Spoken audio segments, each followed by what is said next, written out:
Welcome to the Selling from the Heart podcast on the Salescast Network. You've joined a global movement of sales professionals who are dedicated to being authentic and building trust. We call it Selling from the Heart.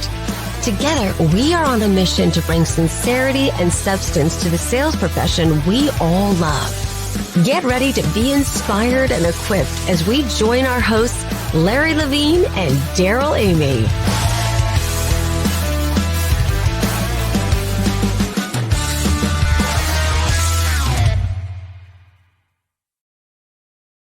Hello and welcome back to the Selling from the Heart podcast. Your co-host, Darrell Amy, here today with Larry Levine. What's going on, Larry? It's a fantastic day here. Hey, Darrell, I've been looking forward to this podcast for quite some time. We're in for a massive, massive treat today, Darrell. Trust us. We got Stephen M.R. Covey in the house. This is going to be an incredible conversation. And we're so excited right now about all the things that are going on at Selling from the Heart in our community. And I love, we say this at the beginning of every show, but I just want to say this community of heart-centered sales professionals and leaders literally all over the world. If you're listening and you're new to the show, I want you to know that you're not alone. You're not alone in this. Selling from the Heart is a global movement of sales professionals that are dedicated to being genuine, being authentic, building trust. This is what we call Selling from the Heart. And it's so much fun every week just to give a shout out to some of our friends in industries all over the place. Yeah, I just want to give a special shout out to a gentleman by the name of Tim Carroll. Tim, I know you listen, and I know we're connected on LinkedIn and we talk often, but here's a quota-carrying salesperson who actually wrote a book recently. In fact, I just read it about a month ago. It's called Sales by the Book. He's taken scripture and he's applied it to the day in the life of a salesperson, thus Sales by the Book. Tim, I appreciate you. I know you waved the flag and we're cheering you on as well. That's great. Yeah, cheering you on. And thank you once again to everybody out there in the community. This is a community of trust. And guess what? We've got the person who wrote the books on trust here, none other than Stephen M.R. Covey himself. He is an esteemed author and expert on trust and leadership. He authored one of my favorite books, The Speed of Trust, and his newest book, Trust and Inspire: How Truly Great Leaders Unleash Greatness in Others. He has led the Stephen Covey Leadership Center as president and CEO, growing it into a leading development firm. With his MBA from Harvard Business School, Stephen offers deep insights into creating trust and inspiring teams. Today, we're going to have a great conversation about how sales professionals and their leaders can build trust and foster an environment that encourages each team member and each client to achieve their full potential. Stephen, welcome to Selling from the Heart. It's great to have you here. Wow. Well, thank you, Darrell. Thank you, Larry. I'm really excited, honored to be here with you today. Thank you so much. It's our pleasure. We look forward to this. Yeah, we're going to have a great time. As we get started, you know the question that every guest on the Selling from the Heart podcast answers. Stephen, what does it mean to you to sell from the heart? To me, to sell from the heart means that I lead out with trust. It's all about trust. That's the heart to me is referring to authenticity, being real, being genuine, building trust, building a relationship of trust. And to me, sales has always been about trust, because when you trust someone, you trust that they have their best interest, your best interest in mind, that they're seeking your success. You're really trying to help the client succeed. And so when you're selling that way, you're authentic, you're real, you're trusted. And so for me, I think I love the expression of selling from the heart. It's very much what I'm about, which is that it's ultimately, I think trust is the currency of sales. And in a very real sense, sales is really trust monetized. It comes together because the trust is so real. So I love the name of your podcast, and I love the work that you guys are doing, because it's really about trust. And that's what I've made my life's work. So excited to be with you. Same here. And I'm so glad we're going to talk about authenticity. We're going to talk about trust. And here's the question, and we'll see where this goes. And we're in for a treat here. where does trust go wrong? And the reason why I'm saying this is I'm a big proponent of understanding the silent things that go on in people's head. Mm-hmm. Are you trustworthy? Can I trust you? Do you have my best interest at heart? If we know that, where does it go off course? I'm just curious through your lens, where does this all go wrong? Yeah. And then obviously we're going to talk about where this all goes right. But Yeah. if you could play on that, that'd be awesome. Yeah. Well, it can go wrong if it becomes a blind trust instead of a smart trust.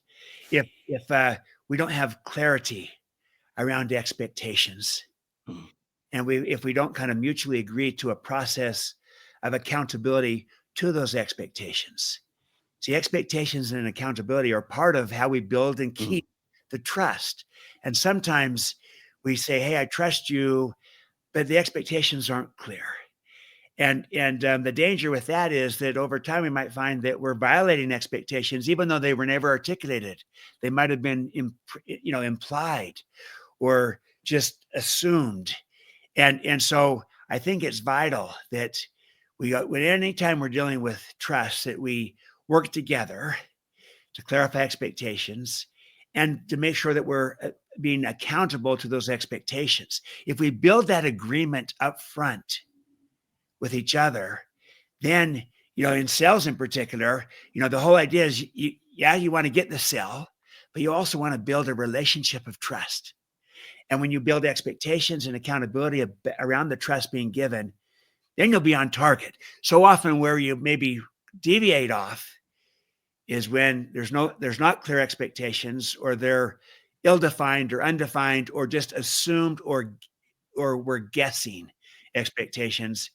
And then the flip side of that is we also haven't agreed to, or kind of created, or walked through a process for accountability to Mm, expectations. And without clear expectations, without accountability, sometimes you can lose the trust, mm. and we don't want that. And so that's vital. And sometimes we skip those steps, don't think they're needed, when in fact they're vital to sustaining that relationship of trust, which is what the best sales is always about. We want to get the sale. We also want to build a relationship. Mhm. I think what you're bringing up here, though, is a real big challenge for sales professionals because number one, we're really optimistic. I think, as most of all, we just kind of assume everything's going great, Yeah. and so it becomes really Mhm. easy not to clarify, and to just kind of go, well. I just want to get the deal, so I'm going to move. It's like the old days: was slide the thing across and say, "Press hard. The fourth copy is yours." And there's something about a trusting relationship where I think we have to pause and go, wait, before we ink this thing, is everybody clear about the expectations about what's going on? I think this is a real challenge for sales professionals because we're optimistic and we want to get the deal and we don't want to slow things down. Right. No, it is. It is. And the great thing is, I also am a salesperson. My whole career, I started in sales. And even when I joined with my father, I was in sales initially. So I come at this from a sales standpoint. I love it. I get it. We want to be optimistic. We want to make the sale, get the deal. I'm all in favor. We want to do Mhm. that. We can do that. We should do that. And I'm saying that is our first objective. We want to make the sale, but we have an equal objective with it. And that is, we also want to build a relationship of trust, Mm, because when we do that, the quality of that sale is better. It's more enduring, and you're going to get the repeat business. You're going to get referral business. mm, And I think there's another element. You're going to get reputation business, that you can be trusted. And that becomes your brand, your reputation. And so it's not either or, it's and. Let's get the sale. Let's build the relationship of trust. And mm, that's a higher quality sell. And we'll get more sales because of it as well going forward. mhm. So that's the idea. It's not either or, it's and. Oh, this is so good. And I'm glad you brought up the word reputation because I'm a big proponent. I ask salespeople this all the time. In fact, I even ask sales leaders, what do you want to be known for? What do you want to be known as? The Yep. T word, Stephen, the T word always comes up. The trust word Mhm. always comes up. And I said, I agree. But then how are y'all building it in a world where many in sales are swimming for it? And it's that reputation. It's what do you want to be known for? So I had to key in on the word. Absolutely. Yeah. No, that's your post-trust world thing. It's Yeah, it's the 100%. post-trust world, a low trust world. And so if you build a reputation and a brand of being trusted, being a high trust player in a low trust world, what an advantage that is for you, for your team, for your company to be trusted in a world of declining trust. Because people don't know, who can you trust? What if they can trust you? And they know Mm. that and they feel that, they experience that. And you get that reputation, that brand, that precedes you. It goes in front of you. And suddenly you get the speed of trust in action where Mhm. you can make the sale faster. There's less cost and greater speed because there's trust. And nothing is as fast as the speed of trust. See, speed happens when people trust each other. And if Mhm. we can build that kind of relationship in a sales environment, what an advantage that is. Mm. And it perpetuates itself. Mhm. The reputation precedes you. And it's a great opportunity. Mm. I love it. In this book, because I'm holding this up, if you're not watching on YouTube, you can watch this on YouTube, by the way. This book, The Speed of Trust, you can see it's yellowed, dog-eared, Love it. highlighted, and almost 20 years ago, and then a couple decades later, you've been thinking about trust for a long time now. And of course, Trust and Inspire, the latest book. If you haven't got either one or both of these, you need to hit pause right now and just grab them. They're dynamite. But I'm curious, as a trust practitioner and expert that's been watching trust now over almost 3 decades of thinking about trust and what creates trust and all of that, how would you define the state of trust? How has trust changed over the last 3 decades? Yeah. It's interesting because when I first wrote The Speed of Trust, I really spent a lot of time trying to say we got to make a case for trust and kind of a business case for trust, why this matters. Because oftentimes trust was just seen as this nice to have soft social virtue. It was always seen as a good thing, but still for some it was seen as just warm and fuzzy, soft and cuddly, Mhm. touchy feely, social virtue. Now, what's happened over time is people have started to become aware, sometimes painfully aware, that there's a high cost of low trust. And as trust has gone down in our world, people become more aware. It's like, I think it was Warren Buffett that said, trust is like the air that we breathe. Mhm. When it's present, nobody really notices. But when it's absent, everybody notices. Yes. And so we're in a world, a post-trust world, the absence of trust, we're noticing it. And so I find that sometimes I have to spend less time making the case for trust, Mm. the business case, the leadership case, the sales case. People kind of get it. They've been there. They've seen that you don't want to buy from people you don't trust. You do want to buy from people that you trust. It's kind of that simple. And because the contrast is so striking, Mhm. and because it's a low trust world, it stands out. It sticks out. So I find it's less about making the case for why this matters, although that's still important. You can do it, but you can do it faster. Mm. And now it's more about, okay, so how do we build trust? So I know it's important. What do I do? How do I build it?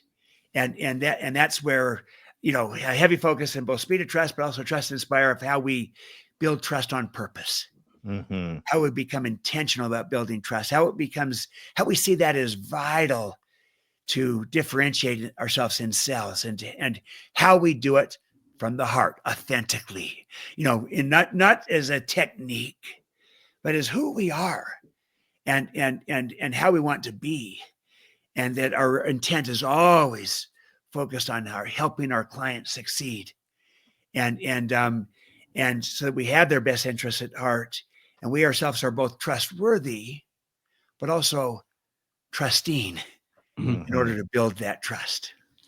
Oh, I'm loving this. So I have to string a couple things together and see how you'll play on this. Okay. But you use the word purpose, you use the word intentional, and you use the word trust. So now I'm going to kind of make some things up, but we'll see where this thing goes. Hang in there. So Okay. what would happen? What's it look like through your lens by somebody being intentional with their trust? What's intentional trust look like, or purposeful trust? I know I'm stringing these together, but I want to see what you're thinking about inside the head of Stephen M.R. Covey when you say you got to bring intentional trust or purposeful trust to the Yeah. forefront.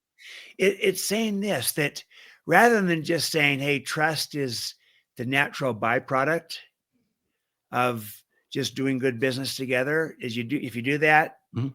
and you're honest and ethical and the like, you'll naturally build trust. I agree, you will.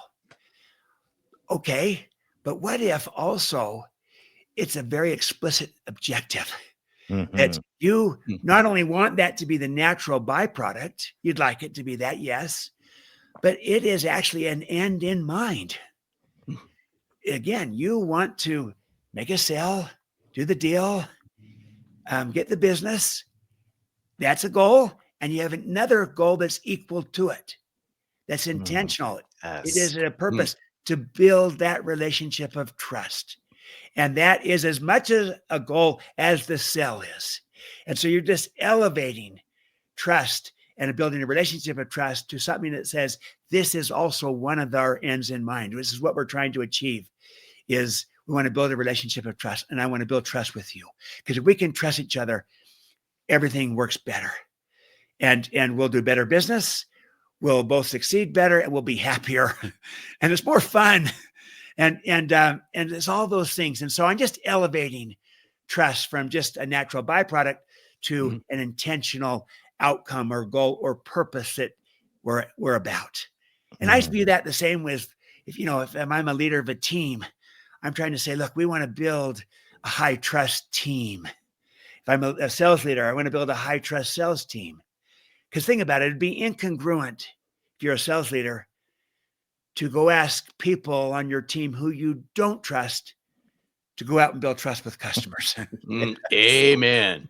But it's natural and abundant to ask people who you trust to go build trust with customers. It's inside out. So be intentional about the fact that it's not just kind of a byproduct. It is a desired outcome. It is an objective. It's a goal that we're seeking just as much as we are the sell itself. So much gold in that. For everyone listening in, just hit pause and rewind and listen to that 5 times. That was so powerful, and I love this concept about beginning with the end in mind.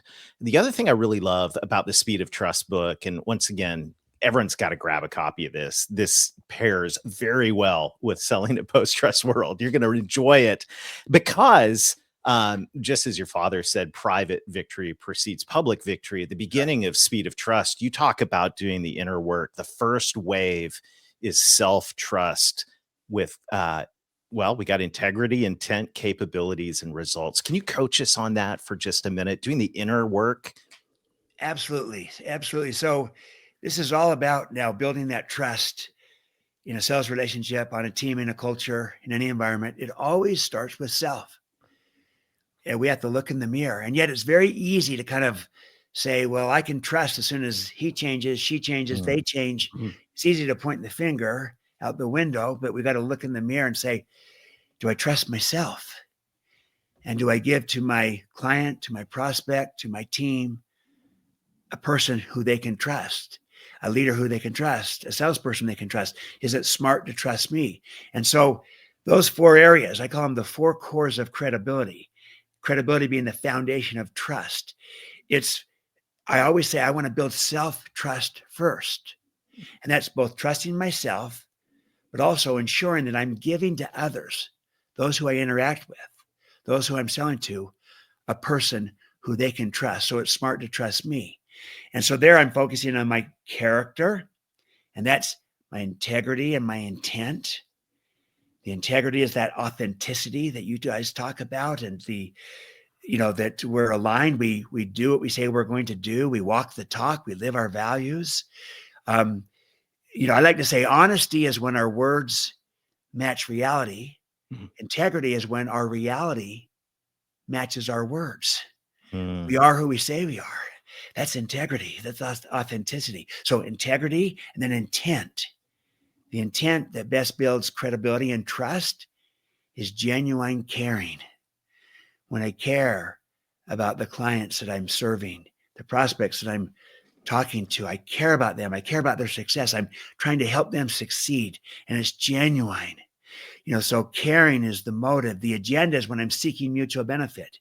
Yes, of course, I want to make the sale, but I really want to help you succeed. And people feel that. And they also will feel when you just want to make the sale. Mhm. And when maybe they don't feel like you're really, really genuinely trying to help them succeed. I mean, you might say the words, but they may not feel it. But when your intent is very clear, you're seeking mutual benefit. You're trying to help them succeed. You're a person of integrity. That's strong character. That's the first half. Start with yourself first. You feel that yourself. It becomes more natural for others to feel it. Then we focus on the competence half. And that's about our capabilities, so our talents, our skills, our expertise, our knowledge. The key question here is, are we relevant? So we're always learning, improving, staying relevant, that we're relevant and with the challenges and the opportunities. We're relevant with the offerings that we bring to our clients and how to approach this. And then the final of the fourth core of credibility then is our results. That's our performance, our track record. And because people look at our current performance, they look at our past performance, and they project upon it future performance. And when people see a track record of results, it gives them confidence. Mm-hmm. So if we have a track record of results of performing with a client, they want to stay with us because they believe that we can continue that pattern. So integrity and intent flowing from our character, capabilities and results flowing from our competence. And rather than just trying to project that out, we're trying to be that with ourselves first. And the more self-trust we build with ourselves, it becomes easier and more natural to build that trust with other people. But if you don't trust yourself, how are you going to build trust with others? So it's got to be inside out. So that's why self-trust needs to go first. It always precedes any relationship trust is self-trust. Oh, high five. Amen on that one. But I want to go back to this self-trust because I'm sitting here listening to what you're saying, and there's a word that kind of sits inside there somewhere. I think it fits somewhere, and that's self-reflection. Mm. And in order to really self-trust, obviously the mirror's got to come up. When the mirror comes up, I got to self-reflect. Mm. So I was hoping you can just speak to some of the people that are out there that are going, I hear what you're saying. I'm buying it. I'm going to start eating it. Where do I start? Because if I can do this, I know what it means, but I'm not quite sure where to start. I buy the self-trust, but it's that self-examination and self-reflect. I think that's interwoven somewhere in there. I think it's beautifully interwoven. Absolutely. Because the whole premise of self-trust is it starts with that reflective question, which is first this: do I trust myself? Mm-hmm. That's a reflective question. Yeah. I am looking in the mirror. Do I trust myself? And because so often we ask the question, who can you trust around people? Well, can people trust me? That's a reflective question. Can people trust me? But I think there's one that comes before that. Can I trust myself? And then I think it's natural to ask, and can people trust me? Can they? Should they? But I think that's the second question. I think the first one is, do I trust myself? Both of those are reflective questions. Both of those are absolutely looking in the mirror.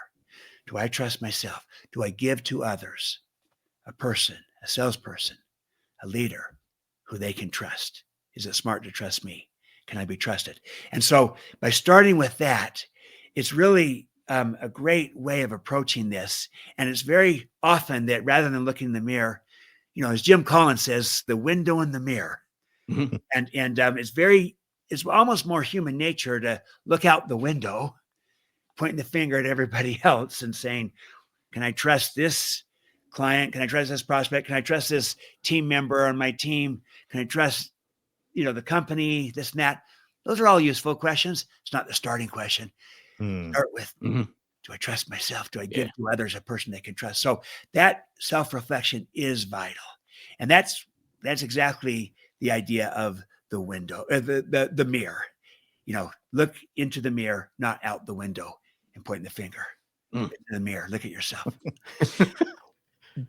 Wow. And this mirror moment is something we're massive advocates for. And I think you've given us some great questions to ask. I want to shift the discussion towards this word inspiration. And your new book, Trust and Inspire, brilliant leadership book, says, hey, we grew up in a command and control economy, but now it doesn't work anymore. And we've got to trust and inspire our people. Beautiful leadership model for all of our sales leaders listening in. I'm curious for our salespeople, and we've always said here at Selling from the Heart, if leadership is influence, salespeople are influencing people. So salespeople and leaders have a lot in common.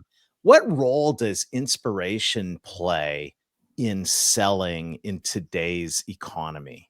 Yeah, I think this is where things are moving toward. It's, I'd like to distinguish between motivation and inspiration. And motivation tends to be external, outside of us, and it's heavy carrot and stick. Nothing wrong with that. I mean, rewards matter. They matter to a salesperson. We all want rewards. And so that's a good thing.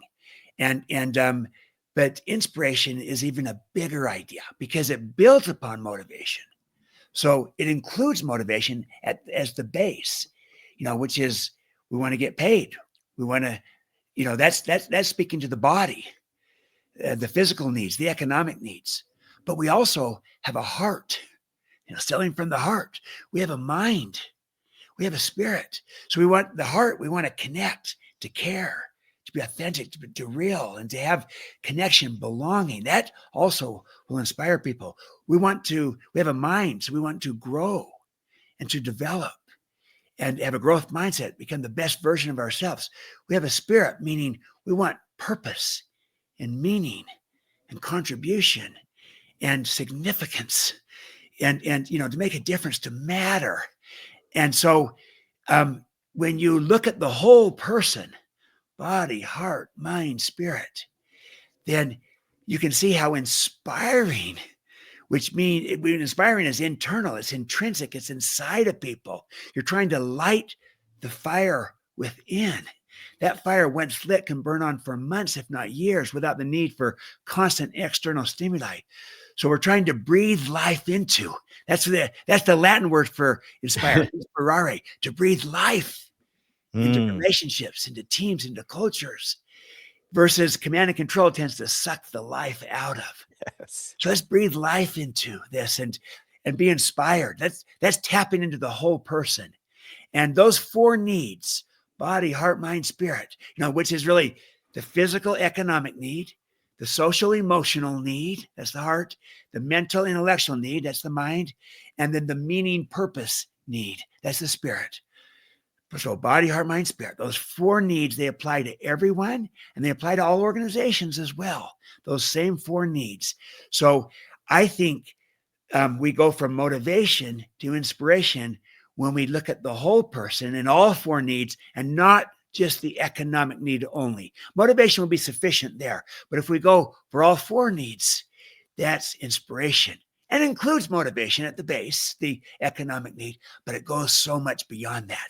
And if we can instill that, if we model it ourselves first, if we want to inspire others, we've got to first be inspired. A lit candle can light a lot of other candles, but an unlit candle cannot. So we're going to have a hard time inspiring others if we ourselves are uninspired. But if our candle is lit, our fire is lit inside, we have a far greater possibility of helping to light another candle, inspire those around us. So it starts, again, that's the inside out question. That's looking in the mirror. And the more inspired you are, the more you can inspire others. But then we inspire through connecting with people, through that sense of caring and belonging. And we can do that even in selling. selling from the heart, connecting with people. And then you connect also people to purpose and to meaning and to contribution. And that can inspire. And we can do that in our selling as well. So connect with people, connect with purpose, to purpose, and, become inspired yourself. So I think inspiration is the new competitive advantage. It is where things are going, towards inspiration. Oh, Darrell, Here. I love this. I absolutely love this because it was so interesting. We're bringing this up because Darrell and I were just talking about this earlier, that there's a play for inspirational salespeople out there. And I just want to play on this as we bring our time together to close. I got to use this word that you use, this breathe in. Is just imagine, if you were breathing life into the people that you'd like to work with. But if we flip this around, it's hard to bring inspiration if you're not drinking from the cup of inspiration. So you got to pay attention to what you're breathing in order to breathe out that inspiration to others. Because I think there's a direct tie-in to sales sustainability for sales professionals. And that all goes back to, what do you want to be known for? Because most salespeople, unfortunately, are looked through the lens of sameness. Larry's talking just like Darrell's going to talk, which is just like Steven's going to talk. And I'm just using it because we're all talking to each other. But if you can be that inspirational salesperson who sells from the heart, who's bringing their authentic self to the forefront, who's building trust, that's sustainability, that increases revenue, and that increases profits. That's beautiful. And that differentiates. Yep. Let's differentiate. 100%. Let's differentiate on trust. Yeah. Yes. We can do that on this authenticity, this selling from the heart. And that, if you could be known for that and build your reputation, your brand around that, what better thing could you be known for? And you'll have more success, and it'll be more enduring. I always like to say, for those that kind of violate these principles and use techniques and other things, and they might get ahead in the short term, but I always say this: hey, play it out over time with all stakeholders. Those 8 words. Yeah. And that's where selling from the heart, that's where this being known for trust, differentiating on trust, and having that be your reputation, being known for that. Play it out over time with all stakeholders. You will differentiate that way, in a way that's significant and profound and more sustainable. Beautiful. What an amazing conversation. Stephen, thank you. And I know our listeners are thinking right now, well, first of all, they're thinking, why don't I own business, Speed of Trust and Trust and Inspire? Well, you can solve that problem really easy by just going to your favorite bookstore and grabbing a copy. You're going to want to do that. But I know everyone's thinking, how can I get more Stephen M.R. Covey in my life? Well, here's what you can do. I'd love you to, you could follow me on social, LinkedIn, Instagram, Facebook, the like. So Twitter, or I guess X now. And you can follow me on these different things at Stephen M.R. Covey. And also you can go to speedoftrust.com or trustandinspire.com. And there's a variety of different tools and different ideas and videos and things you can look at and use to try to add value to you, to go deeper into this journey of trust. And get really good at this. And that's a big part of my message, is not only the why of trust, why this matters, why this is how to differentiate, and a huge advantage when we have it, but also really the how, the practical things of what you do. And how it always begins with ourselves. And I'll give one last little tip. I know we need to end, but this one last little tip. It's the idea of building that self-trust, trusting yourself. The fastest way I know to build trust with another person, so in a sales context or with a teammate, is to make that person a commitment and then to keep it. And then make another commitment and keep it. And especially if it's a value-added commitment in a sales context, make a value-added commitment and then keep it. Make another value-added commitment, keep it. Make another one, keep it. Make, keep, repeat. make, keep, repeat. You build trust with people fast that way. Guess what? That's also the fastest way to build trust with yourself.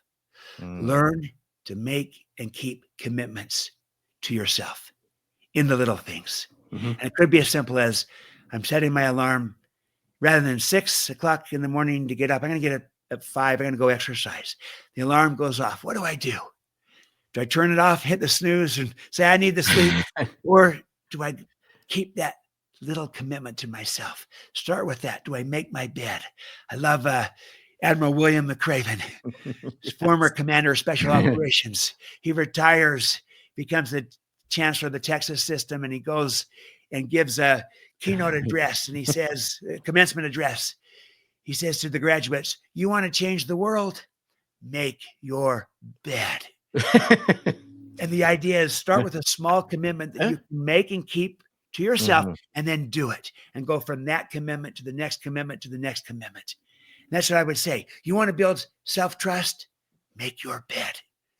Start with small commitments you can make to yourself and then keep them, because we sometimes don't treat a commitment to ourselves with the same respect we might a commitment to another person. Start there. Go inside out. And there's a power that comes from that. Real integrity, real power, real clarity. And that's a great starting point. So that's what I would offer is you want to start. There we go. Make and keep commitments to yourself. That will help you do it with others. Beautiful. What a blessing. Thank you for hanging What out a with us. gift. Yeah. Thank you, Stephen. This has been amazing. Well, I loved doing this with you because we're soulmates. we're co-catalysts to helping people succeed with and through trust, and in the process to trying to build higher trust in a post-trust world, as you say. That's right. Oh, there we go. We want to counteract that. We want to I love it. intentionally counteract that and build high trust in a low trust world. Beautiful. Well, thank you so much. Stephen M. R. Covey, you are a true inspiration. It's been a pleasure sharing time with you today. Thank you. I feel the same being with the two of you. Oh, Thank you. Awesome. right. Awesome. Oh, Darrell. Wow. Just Okay, wow. Everyone, that was a masterclass on trust. Everyone, go back, rewind. Lather, rinse, repeat on this one for a little bit, and it'll change your world. And what Stephen was sharing at the end is incredibly powerful. The keeping of commitments to ourselves and becoming trustworthy ourselves, being in a place where we've done the inner work and we've done the hard work and consistent work of being congruent, so we know ourselves that we are trustworthy. And this is so critical. And there's so much gold in this, Larry. What an amazing conversation. Yeah, no, absolutely. I have to share a quick story and then you can wrap up. But it's a shout out to my mother-in-law. And I remember decades, and this is decades ago, when I'd asked now my wife, but ask Robin, who's my wife, to marry me. My mother-in-law said this: if you can't do the little things right, you can never do the big things right. It's all the little things underlying what we were speaking about with Stephen that allows you to do the bigger things. Because without these little things, and these are all the little trust droplets along the way, you can't ever do the big things. So just remember that. It's just the little things. Make the commitment to yourself. I feel like I need to go grab my journal and sit down right now. In fact, if you're listening in, this is a great time to just hit pause and do that. Hey, thank you so much for joining us on this episode. We've got an incredible roster of guests coming up throughout the next remainder of the season, on the year. There's so many great things going on here at Selling from the Heart. So make sure to like or subscribe. And thank you to everybody sincerely who's sharing this podcast with your clients, sharing it with your coworkers. We are together leading a movement of trust and authenticity here in this profession we all love. So till next time, keep being genuine, keep being authentic, keep building trust, because you're going to love the speed of trust, because you need to trust and inspire if you want to drive authentic success. And most of all, Sell from the heart.